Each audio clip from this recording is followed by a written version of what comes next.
Gold yesterday, where everyone got their present of that's how we should be having sodium in the whole salt. And the fourth one is potassium. And potassium is found in abundance in all our fresh fruits and vegetables. Another reason why we should be having fresh fruit and vegetables every day. We've also looked at the importance of having fresh fruit and vegetables every day for fibre, for our gastrointestinal tract, to feed all the microbes, to sweep. So for many reasons, the fresh fruits and vegetables are very important. But where I'm going to go today is oxygen, which comes in, of course, through our respiratory organs. And we've already touched on the fact that nose and nose alone is what should be used for breathing. Mouth is for singing and talking and eating and drinking, but nose and nose alone is for breathing. And what I'd like to look at is why it is so important. Yes, it purifies the air, and when we looked at the immune system, all the little half caves that where the air that's a bit heavier because it may have some dust on it ricochets backwards and forwards to drop that, and then the pure air can be breathed in. We looked at how nose purifies the air, humidifies the air, and it warms the air. A mouth does not do that. And in the book Breath, James Nestor and his friend, they plugged up their noses for 10 days. For 10 days, they plugged up their noses. They were doing an experiment.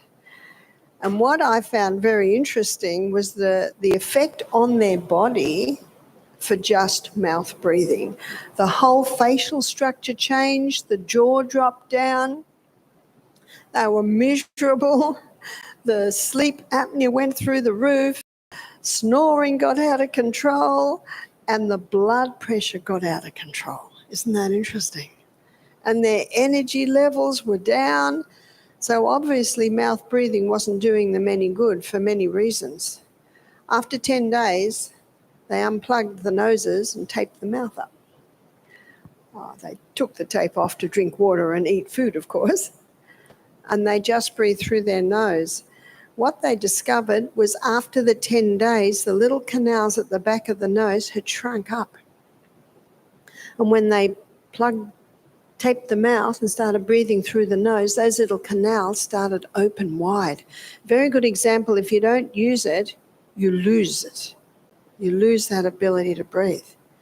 So I want to go inside the cell for a moment and show you why their energy levels were so low.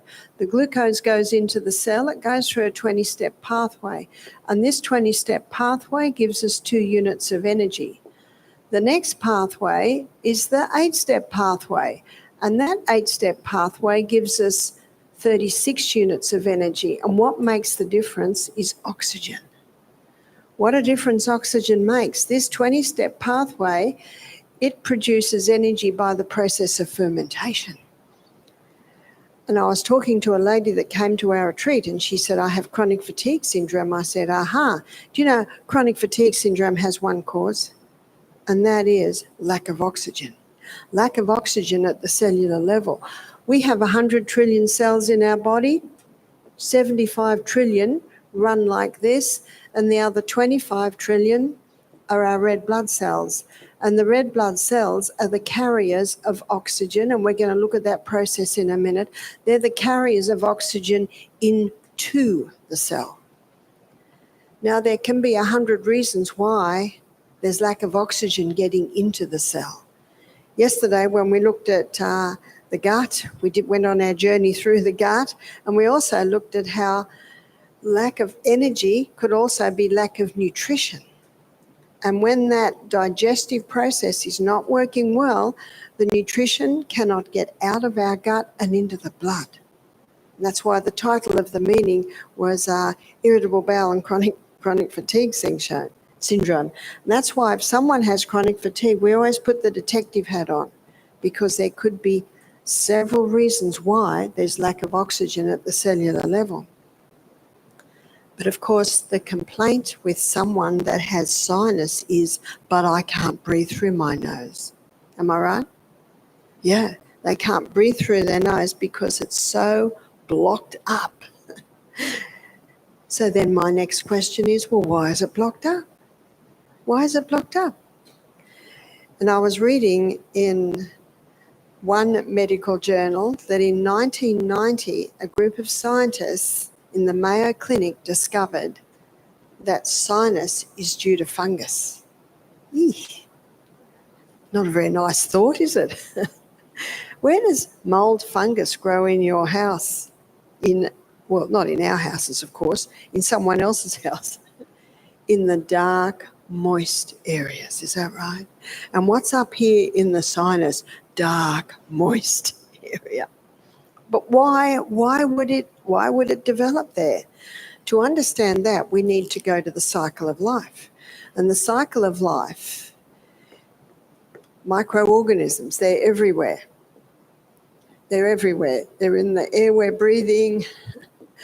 They're on our skin. There's 10 times more microorganisms in our gastrointestinal tract than anywhere else in the body. So these microorganisms are everywhere, and there's 10 times more microorganisms in our body than actually cells, and we've got 100 trillion cells. And these microorganisms play a very important role on planet Earth. These microorganisms, they change roles whenever there's cell damage. Whenever there's cell damage, the microorganisms have the ability to change roles. Now, we change roles all through life. I'm not dressed now the way I was dressed in the middle of winter. I'm not dressed now the way I was dressed when I did my morning walk. I'm not dressed now the way I was dressed when I dived into the river this morning. I'm not dressed now the way I was dressed when I was sleeping. We change roles according to the environment. So it's very important to understand that so do the microorganisms. They change roles according to the environment. So when cell damage happens, these microorganisms now become the cleanup team. Or one microbiologist said to me, Barbara, we call them the garbage collectors. What are garbage collectors? They're, of course, what picks up all the garbage, or you call it trash, yeah? What's their name? Their name is bacteria. That's what bacteria is. That's what it does. It's just there to clean up the waste. As the environment changes with this breakdown, so do the microorganisms. They now become the exterminators. So what's the name of the exterminators? It might surprise you and it might not surprise you what the name of the exterminators are. Their names are yeast, fungus. And the third name, because it has exactly the same function as yeast and fungus, is a virus. And it's hard to believe that the whole world closed down because of a virus. It's part of the cycle of life, which I'm drawing for you now. As the environment changes, so do they. They now become the undertakers. What do undertakers do? They take away dead things. So what's the name of the undertaker role? That's mold.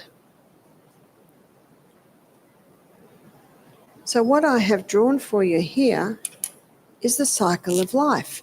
And this is the cycle that takes matter back to dust. Just doing what it was designed to do, which is bring matter back to dust. And what does the preacher say at the funeral? Ashes to ashes, dust to dust. He's referring to Genesis 3:19 that says we come from dust, we go back to dust, we're dust. It's the carbon cycle. It's the cycle of life. And so what I want to know is, if there's fungus in the sinus, why? Why is it there? There must be damage there. Because if there's damage there, the cycle of life begins. Why would there be damage there? It usually begins because of an allergy. It can be an allergy to mold. If a person's breathing in mold through their nose, that mold has an irritating effect on the mucous membranes. And what happens when it has an irritating effect on the mucous membranes? They can be damaged, and so what starts to come in? The exterminus to clean up the plate, clean it up. Or it could be breathing in chemicals. Breathing in chemicals can do it. Anything that irritates those fine linings of the mucous membranes can do it. Or it can be food. Certain foods can cause excess of mucus to be created here. So what are the foods? Dairy, that's what the number one cause of excess mucus coming into the respiratory. It's very mucus-forming food. You see, cow's milk's very good milk for baby calves. Got that? Baby cows. So a lady emailed me. She said, Barbara, my grandson, he's had his second cold. He's got so much mucus. They've got him on oxygen. So, my first question is, he's 10 months old. What milk does he have? Formula, because the mother's gone back to work. I said, yeah, but what's the formula? Cow's milk. Most formulas are cow's milk. I said, you've got to get him off the cow's milk. You've got to get him onto the goat's milk. Do you know, it was a few emails before she told me, because she kept saying, will I do this? Will I have onion syrup? Will I put onion on his fed? I said, yeah, well, what's he eating? What's he eating? Because if you don't turn the tap off, no matter how much onion syrup you give him, no matter how much onion you put on his feet, it's still going to happen. In the little book, The Ministry of Healing, page 127, the author says, in case of sickness, ascertain the cause. Got that? And you probably notice when I'm asked a lot of questions, that's where I keep going. Well, why is the finger sore? Well, what? Ascertain the cause. How do you find out the cause? You look at the history. But it's a very common allergen is the dairy. Anyway, after 4 emails, she finally said, yeah, he's on formula. I said, goat's milk. You've got to put him on goat's milk. And you know what her response was? Oh, it's expensive. Okay, what are you going to do? Choose your heart. You got to choose your heart. So I said to her, as the grandmother, can you buy it? I'm almost ready to say, can I send you some money? How much does goat's milk formula cost? It can't cost that much compared to buying a house or buying a car or going out for dinner. How much do people spend going out for dinner? It's not uncommon to spend $100 going out for dinner. I'm sure the goat formula doesn't cost $100. Sorry, don't get me started. But it's expensive. Oh, well, keep the chest congested. Eh? Also, the hybridized wheat. Because in the hybridization of the wheat, it created a structure that's very difficult for the gut to digest. And so because it's very difficult for the gut to digest, there's a reaction. And that reaction, for some people, can be racing heart. That reaction, for some people, you say, we're all so different. We're all so different. In fact, you know what I found interesting? We have this Fijian family. They got 6 kids, and every child is named with a Z. There's Zeddy, Zenny, and Zoe, and Zach, and Zebedee, and Zion. There's a whole lot of Zs. And from time to time, many of them have worked for us. In fact, Zach, he's our cook at the moment. Amazing cook. He's 30 now. But different times, different children. And you know, they all have an allergy to wheat and dairy. One gets covered in eczema. The other one gets diarrhea, but it doesn't affect the skin. And Zach, whenever he was eating it, I could tell because he's yawning and falling asleep all day long. Doesn't get eczema, doesn't get diarrhea, but it affects him in his tiredness in his brain. Isn't that interesting? So if someone says, what are the symptoms of someone having a reaction to this? I say, how long's a piece of string? Do you have that saying here? Yeah. How long's a piece of string? It can be 1 inch or it can be 10 yards. Is that right? It's all different. That's why, and I'll put it up here again, please listen. Listen, observe. Does it work? Do it. Does it not work? Don't do it again. So this is a common cause, is the hybridized wheat. And some people say, but it can't be. I've been eating it all my life.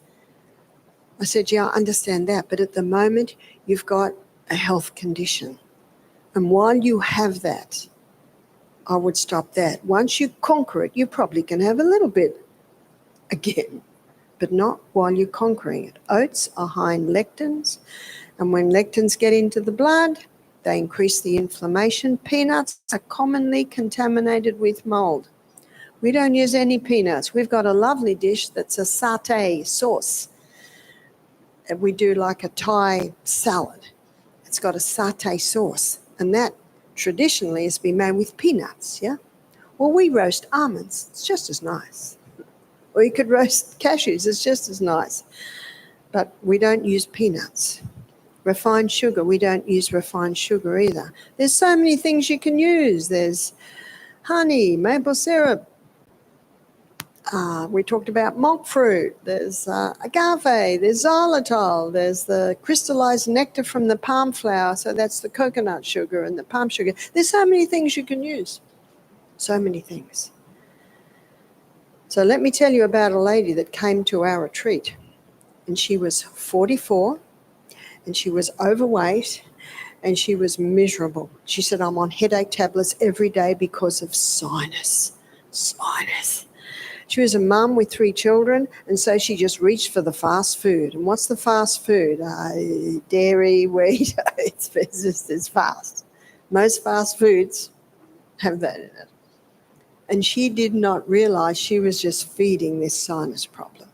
She had an allergy originally, and excess mucus came, and she just kept blowing her nose thinking it's just me, and then a bit of stress in her life, wasn't drinking enough water, too many late nights, and then it got really, really bad. Went to the doctor. What did he give her? Antibiotics. What do antibiotics contain? Fungus. So it might mask the problem, but it actually feeds it. And headache tablets for the headache. Because life was so miserable, and life should be good. It should be very good. Jesus said in John 10:10, I have come that they might have life and have it more abundantly. Life should be good. So her mother paid for her to come to our retreat. And we didn't serve any of this at the retreat. But what I did give her, we gave her some golden seal powder. Golden seal, we can't get it in Australia at the moment, but you guys can get it because I buy it here and send it home. And when I get to Australia and they say, have you got any herbs? I say, yes, because you've got to declare. What are you going to do with it? Make herb teas? Or I'd go through. Because in Australia, in Sydney, you can't land or take off in Sydney Airport between 11 p.m. at night and 6 a.m. There must be some influential people living through the airport. So when you land coming back from America, you're landing at 6 a.m. with sometimes 10 other planes. So there's security, there's immigration, and they're trying to move you through as quickly as possible. So I just say, herb teas, yeah, go through. Not realising I got big packets of golden seal. Are we making herb teas? Yeah. Oh, some of it might be sniffed. I hope immigration's not watching this lecture. They'll probably lock me up. In fact, I got one lady sniffing the golden seal. She said, the last time I did this, it was cocaine. Do you know cocaine's very good at eating out the inside of the nose? Nasty. So sniffing the golden seal, you can put it on a plate and get a straw. Revealing my past a bit.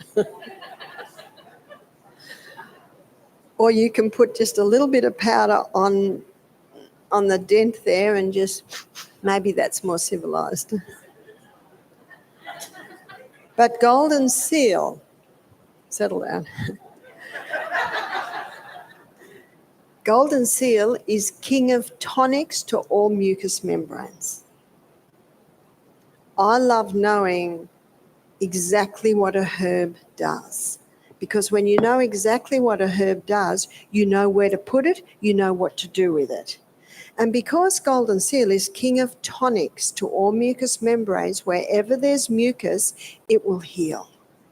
So we put it in an eye wash because the eyeball is coated in mucus. We sniff it. We sniff it to help clean out the sinus because it's king of tonics to all mucous membranes. And you can gargle with it for a sore throat because it's king of tonics to all mucous membranes. You can actually take it in the stomach for a stomach ulcer. You can take it, we often mix it with a little slippery elm for people with irritable bowel, Crohn's disease, because it's king of tonics to all mucous membranes. It's a remarkable herb. It's very expensive, but you only need a little. When you sniff it, you sniff just a pinch, tiniest little bit. And when you can taste bitterness in the back of your throat, because it's a very bitter herb, it's made its mark. It's made its mark. So this lady, and one more thing about golden seal, it's antibacterial, antifungal, antimicrobial, anti-staphylococcic. Isn't that interesting? Do you know medicine doesn't have an anti-golden staph drug? Did you know that? Because if someone gets golden staph in a hospital, they're immediately put in a room by themselves because they don't want anyone else to get that golden staph. And yet God, in his wonderful wisdom and mercy, has given us a herb that's anti-staphylococcic. So it's anti-streptococcic, all the names you can think of, it's anti. And so this lady that came to our retreat, 2 days on juicing, I showed you what we do the other day. We do 2 days on juicing, steam sauna every night. Do you know, within about 48 hours of sniffing the golden seal 3 times a day, she didn't have a headache because the sinus was starting to clear. It was starting to clear. Because it was so blocked, she'd become a mouth breather. And as a mouth breather, her blood pressure was going up. I'm going to show you the link between that tomorrow afternoon when we look at blood pressure, but it's incredible, the link with mouth and nose breathing and even blood pressure. And also what was happening was now that she was starting to breathe through her nose, her cells were starting to get more oxygen. So she was starting to feel better.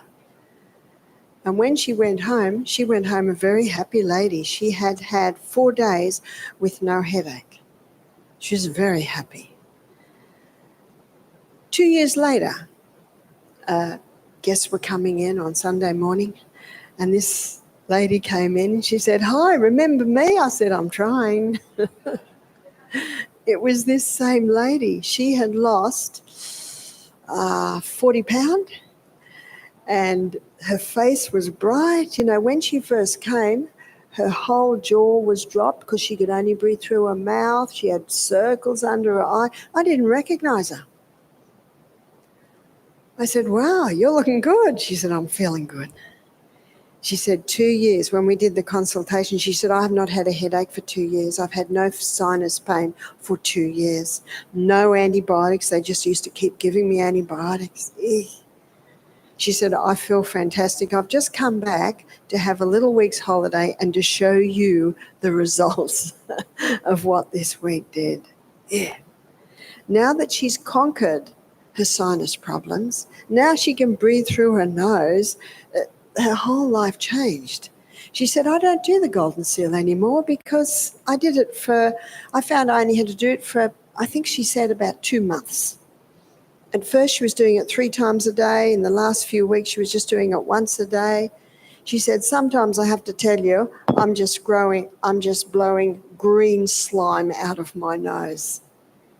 You see, that golden seal was cleaning it up, It's one thing to stop these foods, and it can take at least 2 months to see a result. But it's another thing to start cleaning up all the waste and damage that was done in there over the last, I think she'd been struggling with sinus for at least 5 years. And at first when I talked about these foods, she said, "No, it couldn't be them because I've been eating that all my life and I've only had the sinus problem for 5 years. I said, "Well, let me ask you a little bit more about your childhood. Did you have any problems in childhood?" "Oh," she said, "I used to get earaches and bronchitis a lot. I said, well, that shows me you already had a dairy intolerance, because that's very typical of a dairy intolerance. But it manifested itself more as she got older in the sinus, coupled with a whole lot of bits and pieces in her life. It's like the straw that breaks the camel's back. And so while she was healing her sinus, she totally stopped all that. She said, I have a little bit of wheat now, my body lets me. She said, sometimes we have a bit of feta cheese. She said, my body doesn't react to that. She said, we might have oats a couple of times a week. She said, I usually keep away from peanuts. And she said, and we use the natural sweeteners now. And I have seen this happen many times. So we had a lady attend our program who was an ear, nose and throat specialist nurse. And so she's assisting operation after operation on sinus. She said, you would not believe the green slime we pull out of people's sinuses.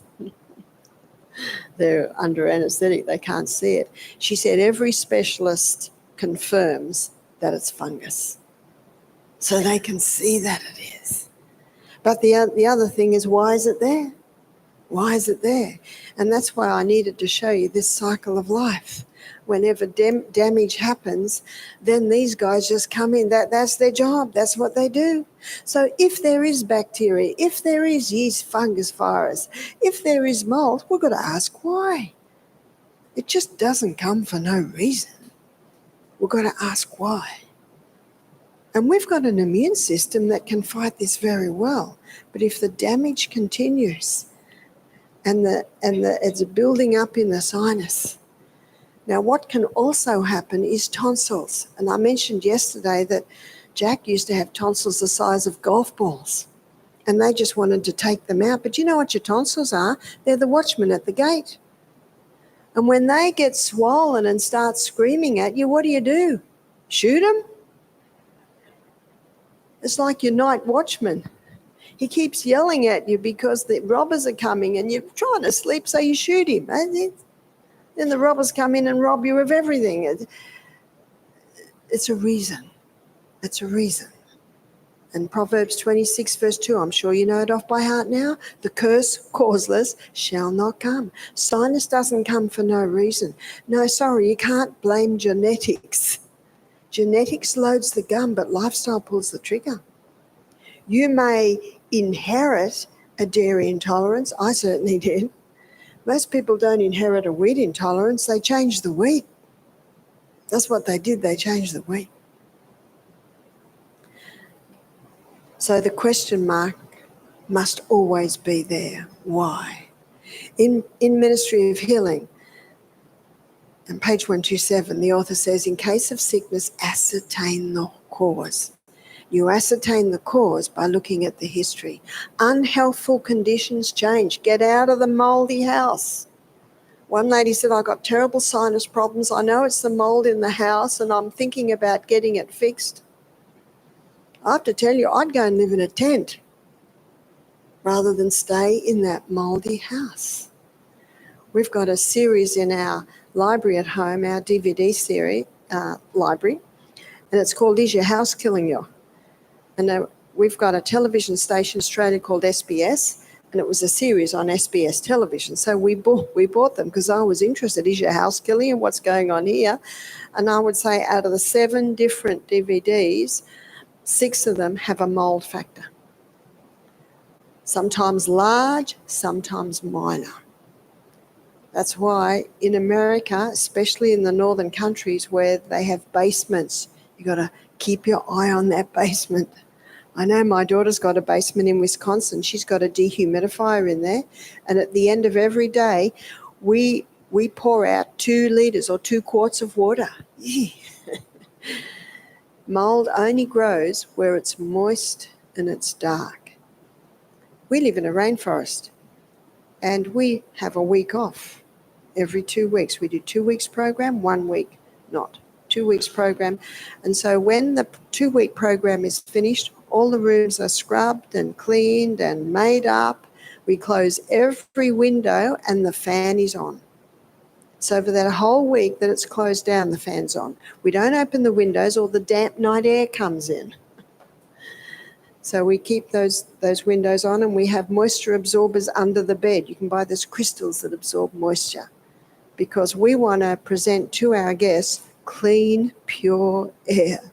It's the most vital element needed for life is oxygen. And many people are sick, many people are tired because of lack of oxygen. And one of the reasons is the way that they breathe. So I want to show you how the body picks up the oxygen. Here is the lungs, and the trachea splits because we've got two lungs, and then it branches out. It's like the branches of a tree. These are the little bronchioles, and at the end of every bronchiole is like a little bunch of grapes. So that little bunch of grapes looks like this, and they're the alveoli. And the alveoli is where the gaseous exchange takes place. One book that I was reading said we have 300 million. And then in James Nestor's book, Breath, there's a doctor there, he quotes, he says we have 500 million. Well, we've got a lot. We've got a lot of alveoli. But it's the alveoli where the gaseous exchange takes place. So over that alveoli is a little network of capillaries. We have 25 trillion red blood cells, and on the red blood cells there's a hemoglobin. And you might have heard of hemoglobin. Hemoglobin is what carries the oxygen. And on each hemoglobin, and there's apparently a few million on each red blood cell, this is incredible, and on each hemoglobin there are 4 docking sites for oxygen. So here we breathe in, our alveoli open up, and then there's a gaseous exchange. And what happens is carbon dioxide's let go and oxygen's picked up. And if in my lungs I have 4 molecules of carbon dioxide, I will pick up 4 molecules of oxygen. It's an exchange. But if I'm breathing in through my nose and I breathe out through my mouth, I lose too much carbon dioxide. And if I lose too much carbon dioxide, I might only have 2 molecules of carbon dioxide. So you know what that means? That hemoglobin can only pick up 2 molecules of oxygen. Now, do you remember what I said? Nose purifies the air, nose warms the air. Yes, nose humidifies the air. Nose pressurizes the air, making it perfect for our lungs. But nose breathing balances blood gases. What are the blood gases? One blood gas, yes, is oxygen. So that's one blood gas. What's the next blood gas? It's carbon dioxide, CO2. You can have too much carbon dioxide in your blood, and you can have not enough carbon dioxide in your blood. And when you nose breathe in and out through the nose, it maintains correct carbon dioxide levels. So that when I breathe in, my hemoglobin has 4 carbon dioxides and I can pick up 4 oxygens. It's an exchange. It's a gaseous exchange. The other blood gas that's balanced is nitric oxide. Nitric oxide is a very interesting gas because nitric oxide is only produced in the sinus. So mouth breathers are not getting nitric oxide. And nitric oxide is an antimicrobial agent. So breathing through the nose, we actually help have antimicrobial activity in the sinuses. The next bit's so good, and I was going to keep it for tomorrow afternoon, but I have to give it to you now. It is so good. Carbon dioxide and nitric oxide are both vasodilators. So I hope you won't get annoyed at me for having to repeat it again tomorrow. But I know there are people coming tomorrow that aren't here today. What's a vasodilator? It opens the blood vessels. And when you open the blood vessels all through your body, you take pressure off the heart. What does that mean? Blood pressure reduces a little. Nose purifies the air, warms the air, humidifies the air, pressurizes the air, balances blood gases. Mouth does not do that, only nose. What are the blood gases? Yes, oxygen, but also carbon dioxide and also nitric oxide. What a difference nose breathing makes. Genesis 2 verse 7, the Bible says God formed man from the dust of the ground and breathed into his nostrils. Did you hear that? This was not mouth-to-mouth resuscitation. God formed man from the dust of the ground and breathed into his nostrils the breath of life, and he became a living soul. Nose breathing. And if you exercise and you get up to the top of the hill and you're finding it difficult to only nose breathe, I've got some good news. You can train yourself into it. I have trained myself into only nose breathing now. Because you think, if I do that, I'll get much more air. Yeah, but guess what? It can't get into the lungs, the blood, unless there's carbon dioxide there. And breathing out, you lose too much carbon dioxide. And you might breathe in a whole lot of oxygen, and you might have enough carbon dioxide for it to get in, but something else happens. In the cell, glucose and oxygen combust together to produce energy.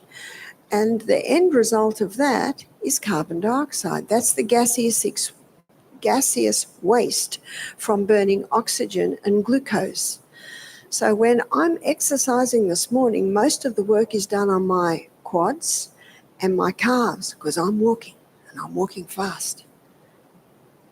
And so the cells in my quads and in my calves, they're producing or giving off more carbon dioxide than the other cells. And that explains why. You see, this same gaseous exchange happens at the cell. And you know what they found? The cells that are exercising are getting more oxygen, and they're only getting more oxygen because more carbon dioxide is being given off from those cells. So if they tested my quads and my calf muscles this morning after my morning walk, they would find more oxygen in those cells compared to other cells because they're the ones that are working hard while I'm walking. So they're giving off more carbon dioxide, and this same gaseous exchange takes place here. 4 molecules of carbon dioxide means 4 molecules of oxygen can get into the cell. No wonder that cell has more oxygen, only because it's giving off more carbon dioxide. I hope I didn't lose you. You got it? So this gaseous exchange of exchanging carbon dioxide for oxygen, that happens in the blood at the hemoglobin in our alveoli, but it also happens on the cell wall. And that's why nose breathing will give us more energy. It'll give us more energy because more oxygen can get into the cell. And when every single one of our 75 trillion cells has enough oxygen to get down to this pathway, how are we going to feel? We're going to be jumping out of our skin with energy. Isn't that what everyone wants?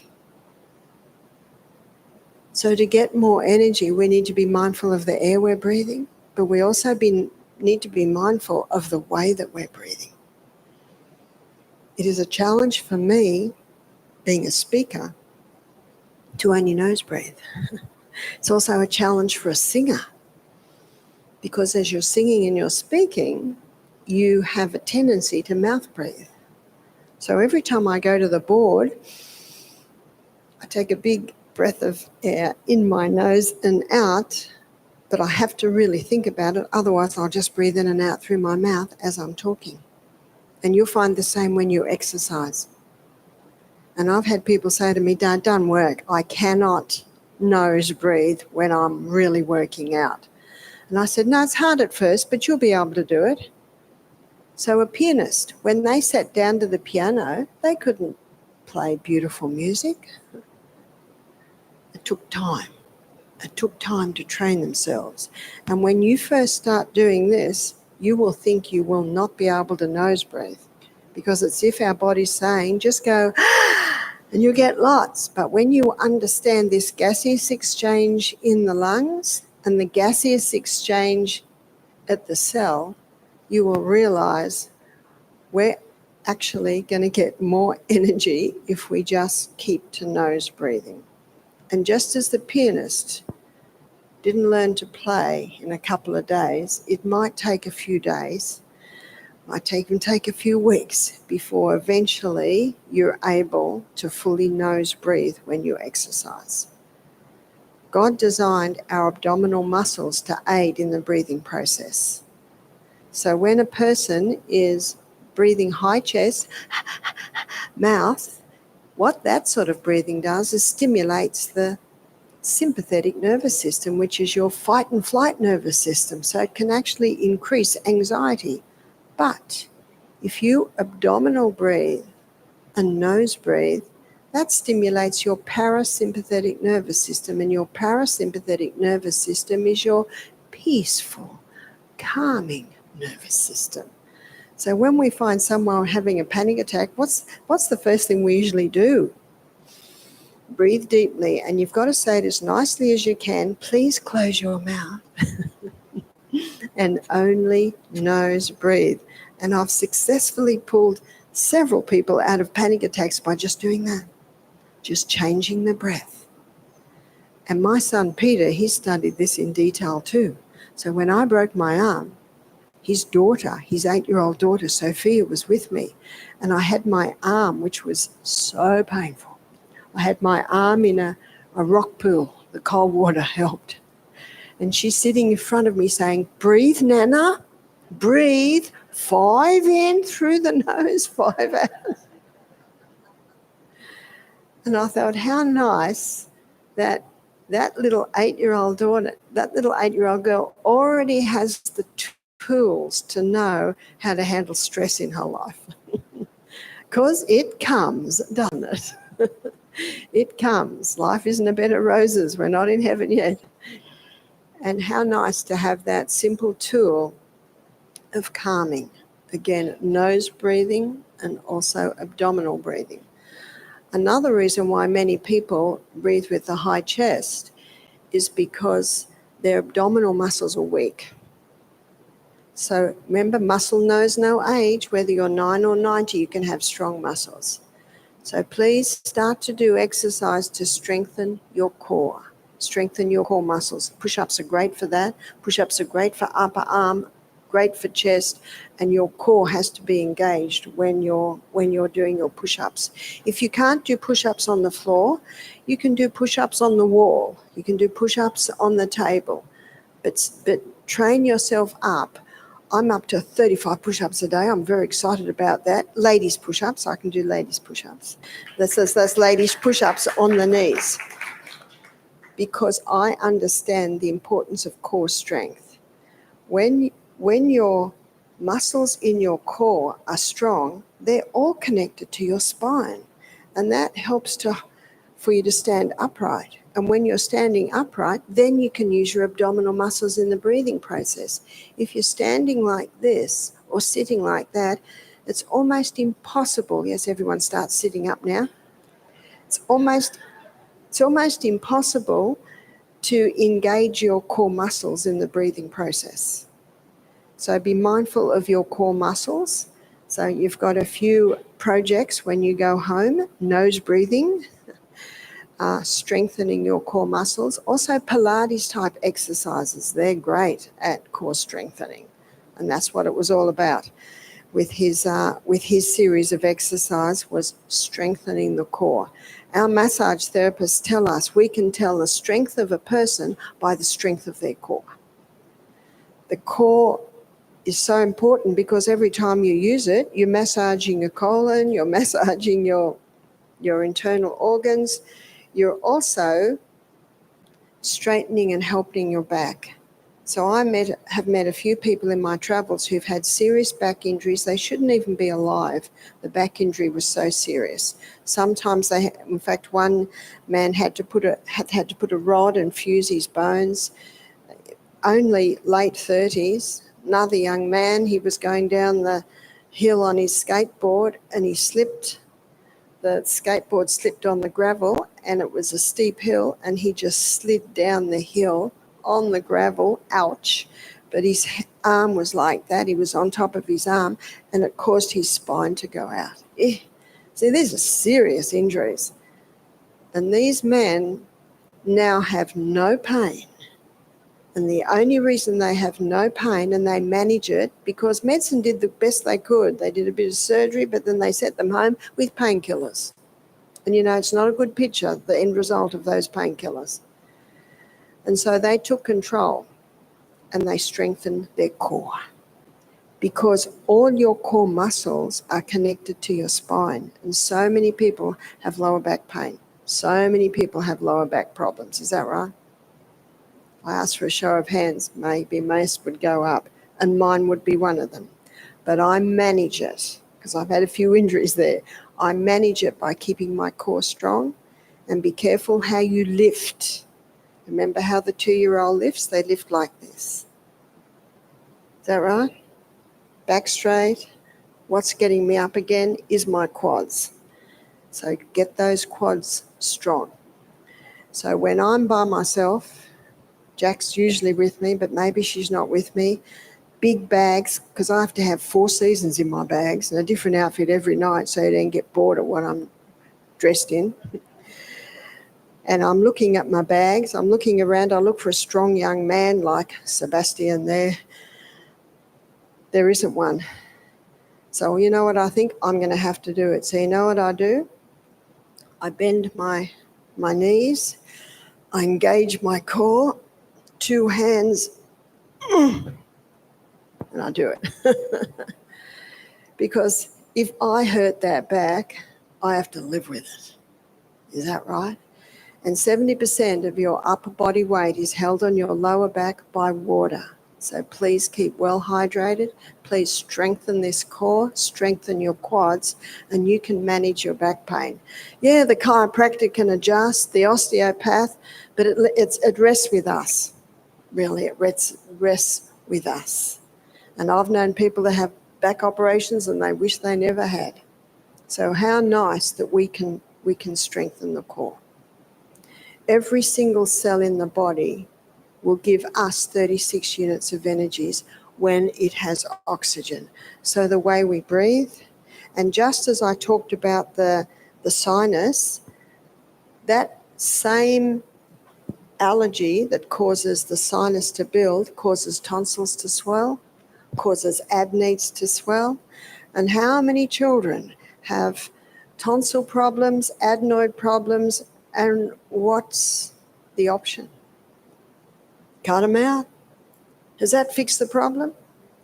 No, because it's not the problem. The problem is, why are they swelling? Choose your hard. That is not a very nice thing for a child to go through. And one of the worst operations, surely, a nose. And what the doctor does, he does it to try and help you to ground out those bones a little bit more. Do you know, after 2 or 3 operations doing that, the person can come out with what's called empty nose and be in pain for the rest of their life. Also, deviated septums. You can help deviated septums by just nose breathing. It's like the scientist that did experiment on monkeys. He blocked up the monkeys' noses for 6 months. Poor monkeys, miserable creatures, the jaw had dropped right down. Do you know what they found? They looked at it after 6 months, and the little canals at the back of the nose had shrunk right up and even grown skin over the little canals. So they unblocked the nose, taped the mouth up, and the monkey didn't die. The body goes to great lengths to keep you alive. As soon as that air started to go through the nose, the skin broke and those little airways opened right up. So if you find it hard to breathe through your nose, you will be able to. You will be able to. and you're not sure what happens at night, well, you can get mouth tape. It's true. Tape your mouth up. So when Sophia stayed with me, my little 8-year-old granddaughter last year, she said, Nana, I've got a cold. Have you got some tape? I've got to tape my mouth up. She discovered that if she tapes her mouth up, it clears her nose because you won't die. Anyway, she said, just give me masking tape. Gave her masking tape, taped her mouth up. She's lying in bed. And I said, you right? Slept all night with the mouth tape on. She's my son's daughter. There is a more civilised way to do it. You can get some masking tape and from the under your nose to the chin and wear that for an hour a day. And then after 7 days, sleep with that at night. Then you won't wake up terrified that you think you're being suffocated. Such a simple thing to do. But also, what's important is to stop the allergen foods. It wouldn't hurt everyone to stop the allergen foods for 2 months and just look at the result. You may have noticed that I talk about that with skin diseases. I talk about that with irritable bowel. And now we're talking about it with respiratory problems. Whether it be bronchitis, whether it be asthma. I find with asthma, when these foods are stopped, the asthma reduces. So it's worth a try. That's why you're the doctor. Try it. See what works, because no one can argue with your experience. And I trust you're starting to see that everything we need, we've actually got. And the stimulating the parasympathetic nervous system, even a way of breathing that can calm us when we're feeling a little stressed. That's why if you can't sleep at night, do 5 in, nose, abdominal, hold for 3, 5 out, do that 10 times. Often you can be asleep by the end of that. If you're still awake after 10 of those, do 20. But it'll oxygenate the body, and oxygen soothes the nerves. Oxygen is the most vital element needed for life. And what I've endeavoured to show you is how you can not only increase the oxygen content at the cellular level, but how you can help your respiratory organs to clear and to do it. So we've got a little bit of time left. I'd like to show you now what water does. So water is vital. And when we're dehydrated, we lose the thirst signal. And one man said to me, I don't need to drink much water, I'm never thirsty. Well, there's a book called One of the Body Many Cries for Water. And in that book, Dr. Batman Geheldich, we'll call him Dr. B, he's an Iranian doctor, his other title to the book is He's Not Sick, He's Thirsty. And the other title to the book is Don't Treat Thirst with Medications. And I know I was challenged with this with my son Peter. My father had asthma. He conquered it at 50 from stopping dairy. My sister conquered it at 40 by stopping these. And we conquered Peter's at 2.5. So I was really challenged by that, especially when I read that the medication they give you, and you go to the hospital because you're terrified your child can't breathe. What they have found that Ventolin reduces lung capacity. So I was challenged. I had to find another way. And that's why I went to the naturopath. And he did talk to me about the mucus-forming foods. Peter's just turned 40, so this is 39 years ago. We were still having some dairy. We had oats for breakfast every day. The kids loved peanut butter. So I needed to stop all that. And he showed me water therapy. So water can be used, yes, we must drink it, we must keep well hydrated, but you can use it as a water therapy. And the other day I showed you how you can do alternating hot colds, put your hand in the buckets or put your feet in. You can also do it on the chest. And how I did it was I put a wet washer on his chest, and then I got a hot water bottle and put that on the chest, and then cover it with a woolen blanket, and then read him lots of stories. And then after 3 minutes, I took that off and wiped his chest with cold water for about 30 seconds. And then I put the wet washer and the hot back on. And I did that 3 times. And that would bring great relief to his breathing distress. So yes, we need to be well hydrated, but we can also use water as a therapy. For sinus, a well-known sinus cure is put the head over a bowl of boiling water and put a few drops of eucalyptus oil in and breathe that in through the nose. That can bring a lot of relief. But often when a person's finished that, it's congested again. Do you know why? Because they don't finish it with cold water. So after you've done the steaming in, then you have a bowl of very cold water or water with ice in it, and you wring that out after you finish the steam and wipe over your face, wring it out again, wipe it over your face. Because as soon as you wipe, that washer or the face cloth will get hot. What I usually do is have 2. So you wipe with one, then you've got the next wipe over. And what the cold does, the cold water, only cold water does this, it equalizes circulation and it prevents chilling. But if you go from that hot steam little tent you've created and then you just pat it dry, as soon as the cold air hits it, there's a reaction to cause congestion. But if you finish with the cold, it equalizes circulation and prevents chilling. So the water treatments can be used very successfully for respiratory problems. Putting your feet in a bucket of hot water, and remember, you never do that if there's peripheral neuropathy, and you never do that if the feet are cold. When you put your feet in hot water, it's a reflex for gut, or abdominal area, for chest, and for head. So putting feet in hot water can bring relief to a congested head. Putting feet in hot water can bring some relief to a congested chest. And you might do that for 20 minutes. And after 20 minutes, the feet get, well, you probably have to put a little bit of boiling water in every 5 minutes. You want to keep it hot. Because whenever there's congestion anywhere in the body and you put the feet in hot water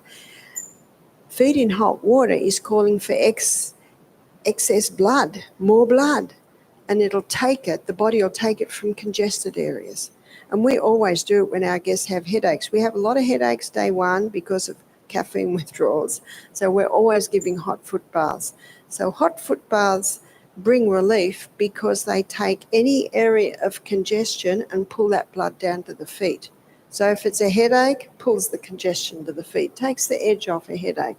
If there's a congested sinus, cold, it pulls that excess blood down to the area, and it can also chest. And that's such an easy thing to do. So this isn't the alternating hot and cold. This is just a straight hot foot bath. So the straight hot foot bath can be used for all of those areas. And when you finish, the feet get held up above the hot water and you pour a cup of cold water over that. Because remember, every hot water treatment must end with a quick cold water, because the cold water equalizes circulation and it prevents chilling. So that's where water can be very, very helpful with all respiratory problems. When we looked at the natural remedies, I think we did this one on Wednesday, is the sliced onion. The sliced onion in a cloth around the throat, that can really ease a sore throat. We also wrote down the flu bomb, and the flu bomb can also ease a sore throat, ease the congested chest. What can ease congested chest also is castor oil compresses on the chest, and that can be bound on. A well-fitting top can hold it there, or you can bandage it, crisscross it over the back and hold it there. So we're getting to a time in our classes where we're pulling a little bit from the other classes for certain conditions. But when any of my children got a cold, we always just encourage them to eat only fruit because it is so light. Heavy food in the stomach, especially late at night, that can really contribute to congestion at night and also night coughing. So doing these simple remedies, my son Peter, his last asthma attack was at the age of, I think, 2.5. And yet he had severe physiological asthma. And we are told that there is no cure from that. And so the question often is, that's a lot of work. Will you choose your hard? It was a lot of work, but my son no longer has asthma. And that's one of the reasons why nurses are not taught hydrotherapy anymore, because it takes time. It takes work. It's so much easier to give a tablet, and our poor nurses are already a little bit overworked. And so they've just gone to the drug therapy. But in the home, having these simple natural treatments, you can do much to ease the congestion, ease the coughing, ease the discomfort by the simple natural remedies. That is true, but in the next breath, we need to find out why the chest is congested, why the person has this sinus problem. Also, with the sinus, you can rub castor oil around the sinus areas here. That can help. There's one area that I didn't cover with sinus, and that is root canal fillings. And I have discovered if someone has a root canal filling and the root goes up near the sinus, that can be a cause of sinus problems. Because root canal fillings are actually very dangerous, because you now have a dead tooth in your mouth. And what the body tries to do is reject anything that's not living. And a root canal filling is not living. They take the nerve out and then they fill it. But now all of those little honeycomb shapes is a perfect breeding ground for bacteria, for yeasts and funguses. And so that can be another aspect. So if the person doesn't eat this and the person doesn't breathe in mold and they're doing everything that we talked about, but they still have sinus, then I start to look at the teeth. Maybe it's the teeth. So what do you do with a root canal filling? You have it pulled out. Well, now you've got a big gap in your tooth. Well, once it heals, then you can consider having a ceramic implant. And ceramic implant is probably the safest way to go. So we're going to start questions now, and we've got a pile of questions.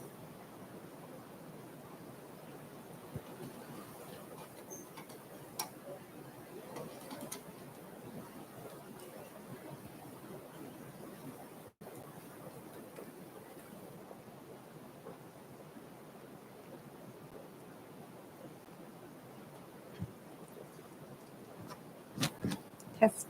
Okay. One thing I just want to make a comment. Barbara had mentioned about the hot foot bath to bring down when you have a headache.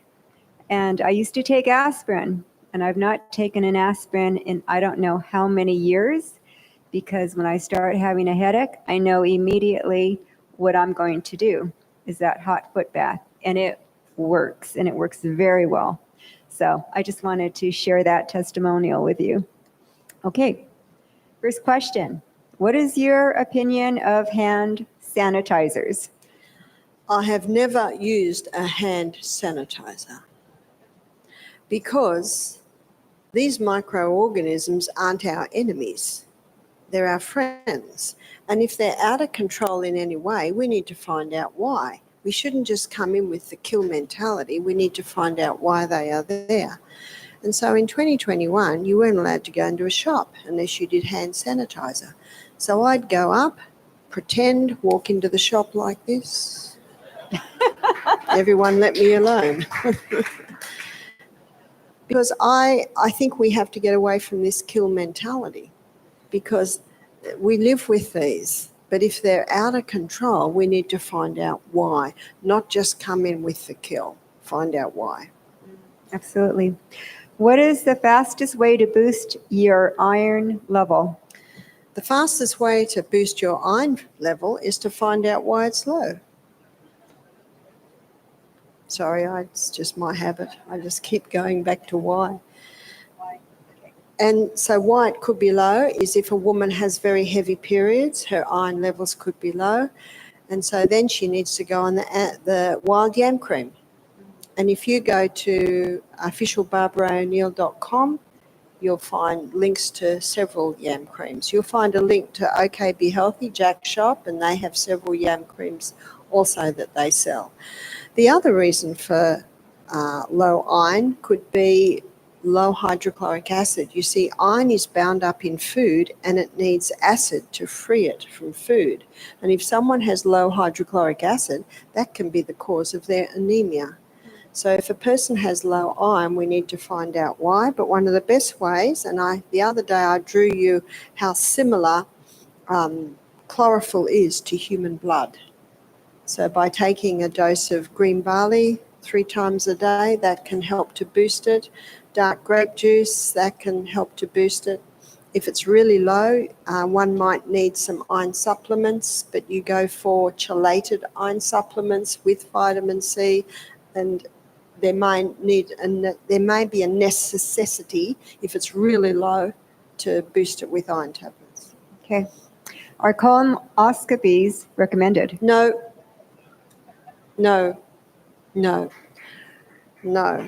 In fact, the drink you take before the colonoscopy, if you don't have irritable bowel, it'll just about give you irritable bowel. And if there's a problem in there, your body will tell you. We should have 3 evacuations a day, and if you don't, then you've learnt how you can get 3 evacuations by taking the herbs. If it's too much, there are herbs to slow it down. If it's not going enough, there are herbs that can get things moving a little bit better. And if we have a little look in the toilet, part of being your own doctor is having a look. It should be a mid-brown colour and it should float. And that means that your gut flora is working very well. If it's not, well, you now know what to do because you heard all about it yesterday. And if you weren't here yesterday, there's a book called Sustain Me that has a chapter on the colon. Thank you. How to get rid of dark circles under the eyes? We have to find out why they're there. Why would they be there?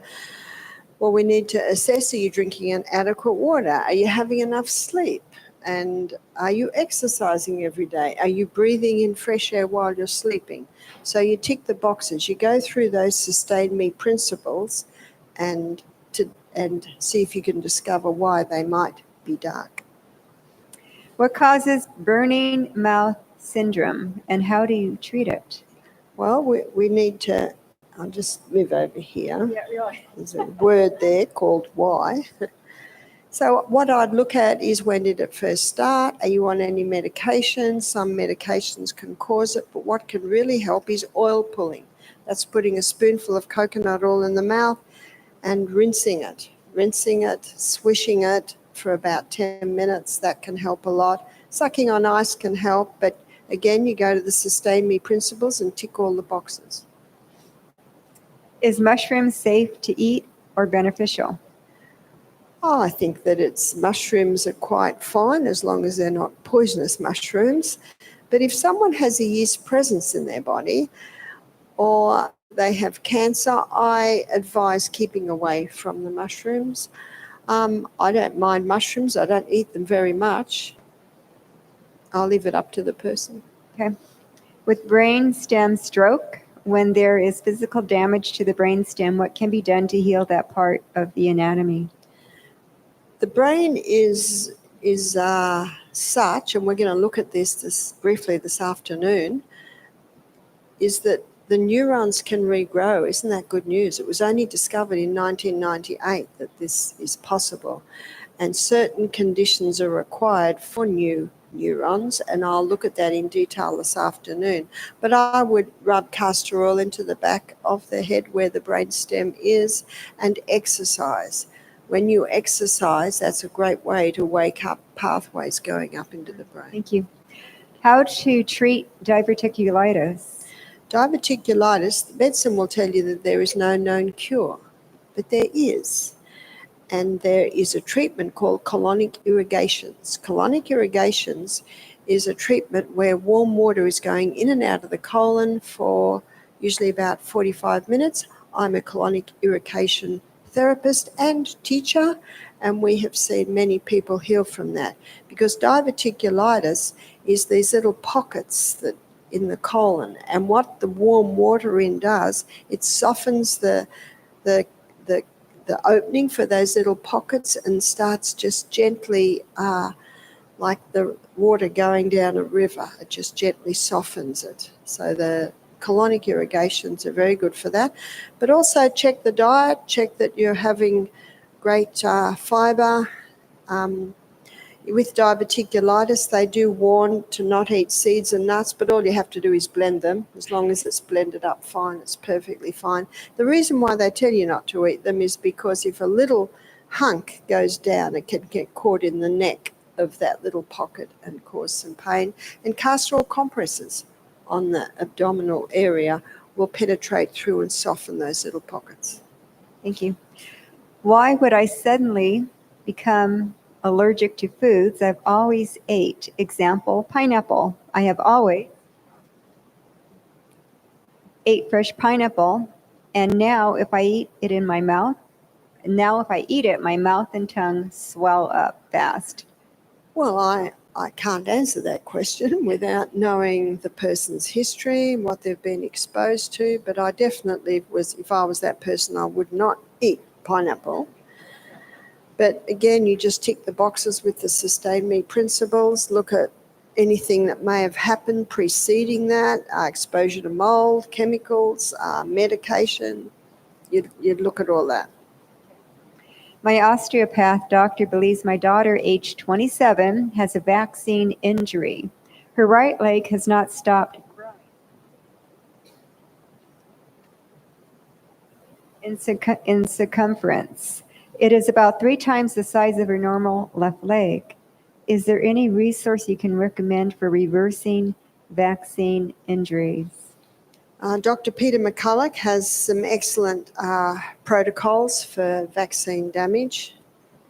And I also understand that many people have been blackmailed into having the vaccine, and everyone that has a vaccine has it because they think they're doing the best, and that's why information is so important.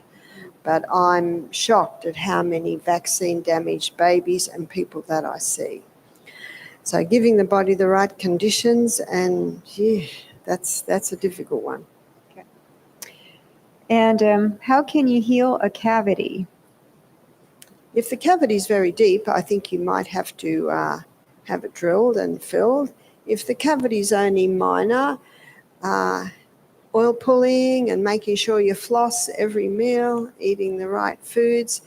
Teeth are an indication of the nutritional status of your body. So making sure that you're eating nourishing food. And we just thank God for Michael yesterday, who gave everyone that mineral-rich salt, and have a little bit before every glass of water, because our bones are made of minerals. So that mineral balance that's found in that Baja salt helps to build your bones. Thank you. And can pregnant women use wild cram cream and wild yam cream, and how often? Yes, pregnant ladies certainly can, because it prevents miscarriages. See, in pregnancy, it's progesterone levels that rise. And what the wild yam cream does, it stimulates your body to make more progesterone. It's the progesterone that binds the molecules of the fetus to the lining of the uterus. So when a lady has multiple miscarriages, it's a clear indication she's lacking progesterone. And so definitely a lady can be used it. My daughter, she used the yam cream right through her pregnancy. That's all our questions for right now. Okay. Thank you, Barbara. Thank you. We have one door prize.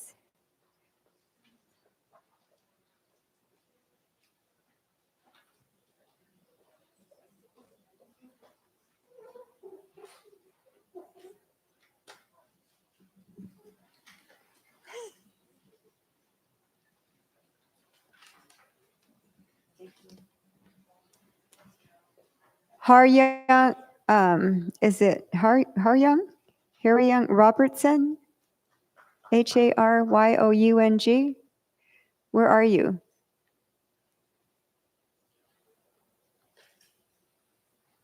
No? Okay. Next. Yeah. Yes. Thank you. Phoebe Nagy? Phoebe, yay.